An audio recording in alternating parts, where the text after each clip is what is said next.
As a general rule, death is something that games teach you to avoid at all costs. No one likes having hours of progress flushed down the toilet, and no one likes watching characters they care about get murdered before their eyes. Some games, however, push this even further by having special cutscenes dedicated to putting the protagonist through the most horrific situations imaginable. Hours of animating, art, and scripting work, all with a single purpose: to let you know that you just messed up really, really bad. While some of these deaths or otherwise traumatizing moments are unavoidable, others are specifically tailored scenes based on whatever painful way your hero just kicked the bucket. While a simple game over screen might not leave much of a lasting impression, sometimes games are intent on utterly traumatizing you. I'm Jess for What Culture, and here's 10 of the most brutal video game cutscenes that still haunt you to this day. Number 10. Lara getting skewered, Tomb Raider 2013. 2013's Tomb Raider reboot was a triumphant return to a series that had become increasingly risk-averse in previous years, and serves as an origin story for a more fleshed-out human Lara Croft. Among other additions, it featured gripping Uncharted-style set pieces, a semi-open world, and what was, at the time, one of the most satisfying bows in gaming. The game also took a bloodthirsty glee in how many creative and cruel ways it could murder its heroine. Not content to ever let the player relax for more than a few brief moments, many action-heavy cutscenes also featured QTEs the player would need to succeed in if they wanted to avoid Lara getting mulched into hamburger meat. Pickaxe through the chest, there's a scene for that. Getting crushed by a giant boulder, there's a scene for that. Lara getting her face chewed off by hungry wolves, you better believe there's a scene for that. As brutal as these scenes all were, none quite match the nonchalant callousness the game shows when it casually decides to skewer Lara through the throat with a sharpened stick because you didn't slide down a hill quite the way it wanted you to. Ugh. Number 9. A bloater borrowing Joel's face, The Last of Us. As every true fan of The Last of Us knows, Joel canonically survived the events of the horror masterpiece and then would go on to live forever. This didn't stop the 2013 game, including a lot of hypothetical death scenes for the nicest man in gaming. And perhaps none were quite as disturbing as watching Joel get his face torn off by a bloater in the basketball court of an abandoned school. Up until this point in the game, you've only had to deal with a couple of different types of mushroom zombies, both of which go down fairly easily. It's a big shock then when you finally face off against the chunky, gas-hurling bloater, who'll likely take every last shell in your inventory before it finally goes down. Oh, and if this wasn't enough, the thing will also kill Joel instantly if you let him get too close to it. Death may seem fairly mundane in The Last of Us's post-apocalyptic world, but there's nothing standard about the way the bloater tears Joel's face apart like an unwanted piece of junk mail. Number 8. Emily's optician's appointment, Until Dawn.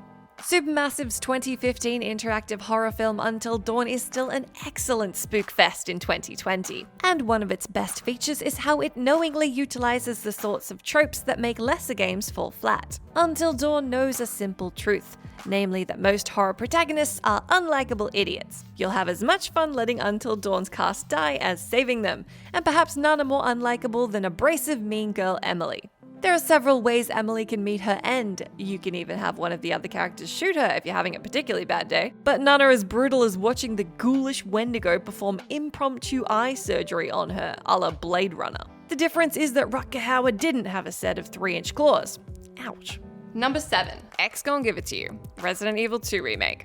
By the time we find reporter Ben Bertolucci locked up in a cell next to Raccoon PD's parking garage, there's a good chance we've got no real idea what the hulking, relentless Mr. X is actually capable of. We've seen him casually move a crashed helicopter out of his path, sure, but if we've been playing well, there's no chance we've actually let the buffest man to ever wear a fedora anywhere near us. Then we meet poor Ben, who's locked himself up to stay safe from Raccoon City's terrors. It works too, at least until Mr. X breaks through the wall behind him, grabs his head and pops it like a grape. This alone would be terrifying enough, but the game's camera doesn't miss the opportunity to linger on the reporter, formerly known as Ben's, freshly popped eyeball, dangling out of the remains of his skull. Tasty. Number 6. Mind Parasite, Make Yourself at Home, Baldur's Gate 3. When most people picture Dungeons & Dragons, glorious tales of adventure spring to mind. Warm, welcoming taverns overflowing with delicious ale, brave heroes facing off against noble, terrifying dragons, solving fiendish riddles to gain entrance to ancient ruins. Larian Studios, however, have decided that Dungeons & Dragons is all about a bloated purple worm with approximately 40 billion teeth burrowing its way through the gap between your eyeball and your brain, and making itself as snug as a bug in the deep recesses of your skull. What's worse, you get a front row first-person seat to watch this thing saunter on down to the back of the bus. In this metaphor, the bus is your head. Baldur's Gate 3 isn't going to let you forget you've got a disgusting parasitical stowaway nesting in your cerebellum anytime soon either. Barely a conversation goes by where the ticket-dodging worm doesn't make itself known, whether by randomly granting you freaky psychic powers or just causing you tremendous catastrophic migraines. We hope you brought some ibuprofen. Number 5. Playing with scissors, Outlast. Outlast Mount Massive Asylum is a chaotic place, so it's a reassuring comfort to know that you can at least turn to its consummately professional medical staff in case of an emergency. One such professional is self-styled surgeon Rick Traeger, who's courageous enough to give player character Miles a relaxing break in a wheelchair before giving him a free checkup. What a gent! After offering to take Rick outside to enjoy the fresh mountain air, Traeger wheels the journalist into his surgery room, where he gives a delightful lecture on economics and then offers to remove Rick's troublesome fingers with a pair of bone scissors. Again, a true gentleman. A fantastically creepy voice performance from actor Alex Ivanovici, coupled with the protagonist's rapid breathing and screams of anguish, make this a nightmarishly memorable cutscene. Number 4. All My Friends Are Dead, Mass Effect 2. Okay, so this one is far less gory than some of the others, but that doesn't make it any less emotionally traumatizing. The Mass Effect series is well loved for having some of the best character writing in any RPG series. Mass Effect 2 uses that writing to get you completely invested in its cast, then should you make a few bad choices, actually a lot of bad choices, ripping them away from you and leaving you alone in the cold emptiness of space. The second Mass Effect game is often viewed as the series' Empire Strikes Back for its grittier, belly-of-the-beast tone, and nothing is more emblematic of this than the infamous suicide mission that acts as its finale. To the game's credit, it does go out of its way to repeatedly remind you that you should probably do some preparation for the practically impossible mission. Should you choose to ignore this advice, however, you can look forward to a heartbreaking hour of watching everyone you care about die horribly.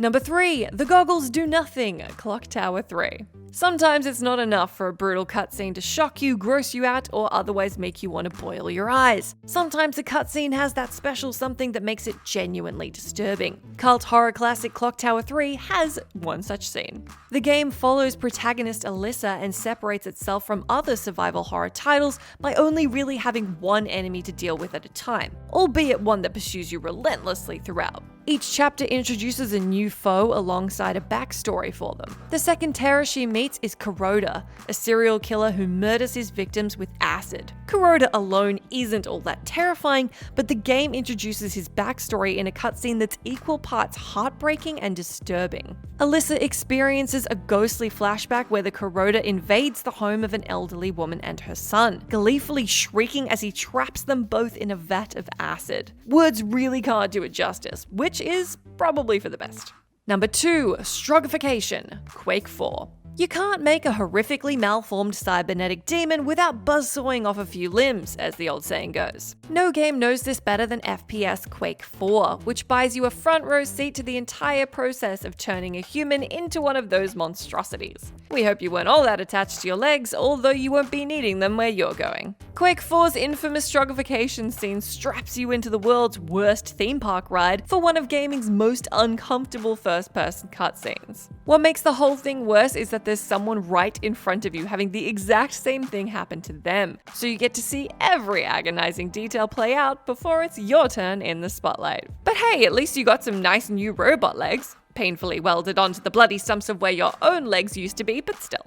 Number 1. Happy Families, Outlast Whistleblower. Another entry from the Outlast series, sure, but no other game really does traumatizing cutscenes quite like it. Plus, this one's in keeping with the buzzsaw theme from Quake IV. Strap in, this one's a doozy.